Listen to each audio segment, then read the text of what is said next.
Halo semuanya, selamat datang kembali di channel YouTube Cuan Terus. Ketemu lagi dengan saya Andrianto. Di video kali ini kita pengen melakukan update lagi di market Bitcoin, teman-teman. Karena mungkin banyak dari kalian yang bingung nih. Kenapa sih kemarin tanggal 18 itu market sudah dump, namun hari ini dia spike up lagi, membentuk bullish divergence di time frame 4 jam, dan ada satu candlestick konfirmasi nih teman-teman di daily. Apakah ini pertanda market bakalan naik kembali atau cuman bull trap? Well, mungkin kita bakalan ungkap secara jelas ya, mulai data on-chain, technical analysis, dan lain sebagainya. So, buat teman-teman jangan lupa subscribe dan nyalakan lonceng notifikasinya jika teman-teman suka dengan konten-konten cryptocurrency, supaya teman-teman nggak ketinggalan video terbaru dari kita. Dan yang paling penting, teman-teman juga bisa ikutan crypto live trading secara gratis. Kita masuk ke layar. Oke, kita masuk ke layar. Jadi kalau kita lihat teman-teman, Bitcoin sekarang kemungkinan besar ada probabilitas menjadi bear trap. Atau mungkin ini retest trendline aja ya. Mungkin dari kalian pada bingung nih, Bang, ini Bitcoin mau kemana sih? To be honest, gue sendiri juga bingung, dan posisinya sekarang saya masih wait and see ya. Bit saya itu sebetulnya di spot market itu di level kurang lebih 36 sampai 34 teman-teman.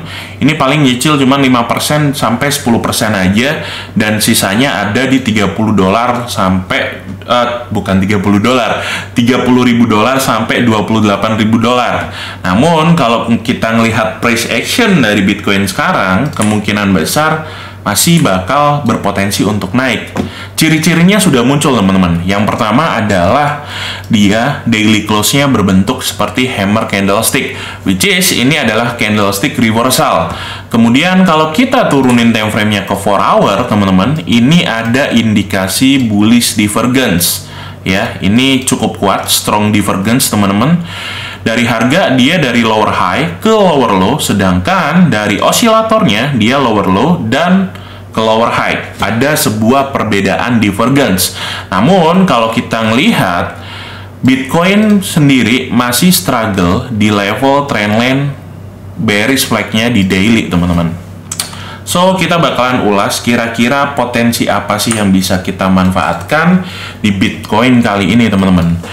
Namun kalau kita ngelihat ya, dari segi volume, di daily kemarin itu penutupannya cukup kuat untuk volume pembelian, teman-teman. Di sini kelihatan banget volumenya kuat. Kemudian kalau kita cek dari data coin market cap ya, di spot market volumenya mengalami kenaikan mayoritas 20%, ini 29 dari Binance, 29 juga dari Coinbase, 19% dari FTX, 10% dari Kraken, 27% dari KuCoin ya, mayoritas ada di 20%. Kemudian coba kita intip data on-chain-nya teman-teman. Saya menggunakan exchange flow, di mana di sini ada 3 kategori ya, mulai dari inflow, outflow, dan net flow.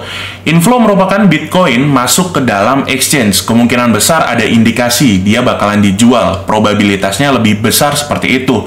Sedangkan kalau outflow adalah Bitcoin keluar dari exchange, mungkin aja ke Hold Wallet, ke MetaMask atau yang lainnya, atau mungkin juga dia masuk ke dalam Ledger atau cold wallet teman-teman. Kemungkinan besar bakalan di hold secara jangka panjang atau long term period. Sedangkan net flow adalah pengurangan dari inflow dan outflow-nya. So, kita masuk ke dalam exchange net flow teman-teman. Kita lihat datanya ya, dalam 1 bulan terakhir aja deh. Kalau kita ngelihat di tanggal berapa nih? Ya, 1 April ya. 1 April di sini net flow-nya minus, berarti kebanyakan keluar dari market ya, atau dari exchange. Di sini minus, kemudian di sini netral ya, sedikit banget, kemudian mulai hijau nih teman-teman tanggal 5 April. Nah, ketika data menunjukkan dia mulai hijau, probabilitas terbesarnya adalah market bakalan dump. Ini probabilitas terbesarnya karena Bitcoin di exchange stoknya banyak dan indikasinya dijual. Buat apa lagi kan kalau dimasukin ke exchange dia nggak dijual kan? So, ini mengalami dump, price dumping. Kemudian di tanggal 11 April ini hijau, namun harganya spike up ya, dia naik. Ini mulai akumulasi lagi teman-teman, akumulasi lagi. Namun tanggal 16 April, 17 April, serta 18 April, which is hari ini, itu apa ya, bisa dibilang inflow-nya itu lebih banyak daripada outflow-nya. Jadi data di sini bertentangan dengan price action di sini, teman-teman, secara keseluruhan. Kemudian kalau kita masuk ke dalam flow indikator ya, teman-teman, kita masuk ke Miners Position Index atau MPI. Sebetulnya di sini miners udah mulai holding position, teman-teman. Kemarin pada tanggal 1 April dia miners kecenderungan menjual dengan data MPI-nya 8,5. Akhirnya market mengalami dump, teman-teman. Dan ini sesuai dengan data exchange flow tadi ya, kalau nggak salah ya. Ini tanggal 1 April harganya di $46. $46 dan sekarang cenderung miners itu holding position, teman-teman. So kalau dari data on chain seperti itu, kita coba lihat lagi. Oke, coba kita masuk ke dalam data price action atau technical analysis-nya, teman-teman. Seperti yang kalian tahu sendiri, sebetulnya Bitcoin ini masih dalam tendensi bearish ya, teman-teman, atau selling pressure-nya masih tinggi. Why? Karena Bitcoin baru aja breakdown di area bearish flag-nya, teman-teman. Ini bearish continuation, di mana ketika dia turun, kurang lebih support resistennya itu ada di level 31.600 sampai 29.800-an, teman-teman, which is ini di area multiple rejection, teman-teman. Dari tahun 2021 Januari di sini become support, Mei 2021 sampai Juni dia become support. Di sini belum di retest untuk yang ketiga kalinya. Jadi ketika emang ini adalah bearish continuation, kemungkinan besar major supportnya ada di bawah, teman-teman. Namun kalau kita ngelihat price action sekarang atau 1 minggu ke belakang, teman-teman, kecenderungan Bitcoin itu mengalami sideways, teman-teman, di mana harga Bitcoin dia jatuh atau sudah menembus dari bearish flag-nya, namun dia kembali lagi nih, 2 kali retest so far, dan 1 hari ke belakang tadi itu di close dengan hammer stick candlestick, which is ini adalah early warning, kemungkinan besar pembalikan arah. Yang sebelumnya dia bearish, ya dia bakalan become bullish, asalkan level di sini itu di break, teman-teman. Nah, kebetulan kalau kita turunin time frame-nya ke 4 hour ya, kita bisa melihat di 4 hour sendiri ada strong bullish divergence.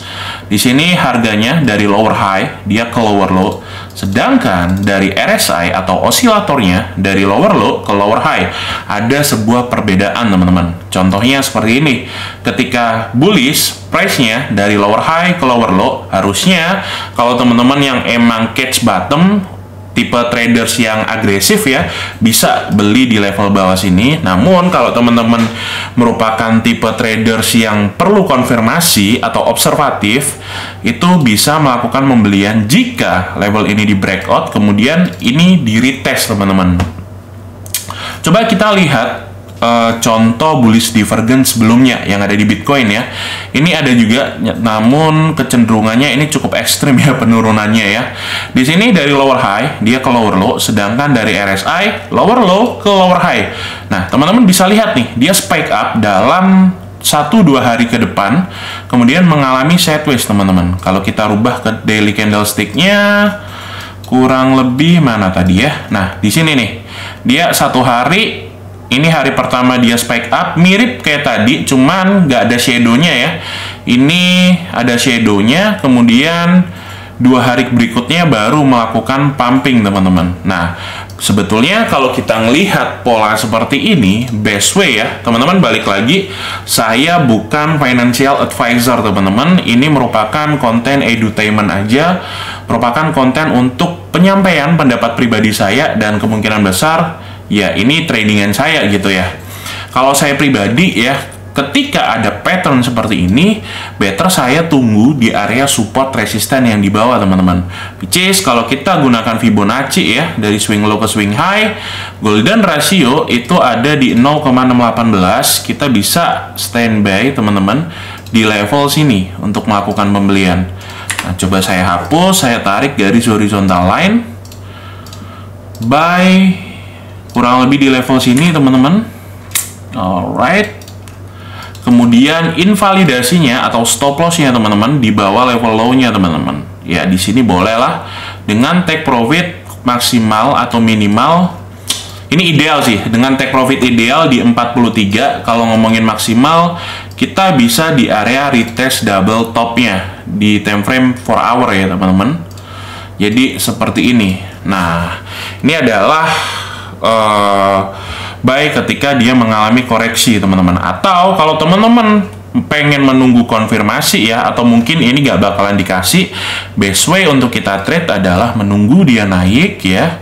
Kemudian di sini harus wajib become support. Ketika di sini sudah jadi support, berarti pola double bottom dia bakalan terkonfirmasi di sini teman-teman. Karena kalau kita ngelihat sendiri di time frame 1 jam ya, di sini mulai banyak whip show atau wick candlestick teman-teman. Ini shooting star dia turun-turun dan kecenderungannya malah bikin yang namanya bearish divergence. Jangan-jangan bear pattern seperti yang sebelum-sebelumnya. Kurang lebih di sini nih. Nah, jangan-jangan seperti ini, dia turun terlebih dahulu, retest, kemudian spike up naik lagi.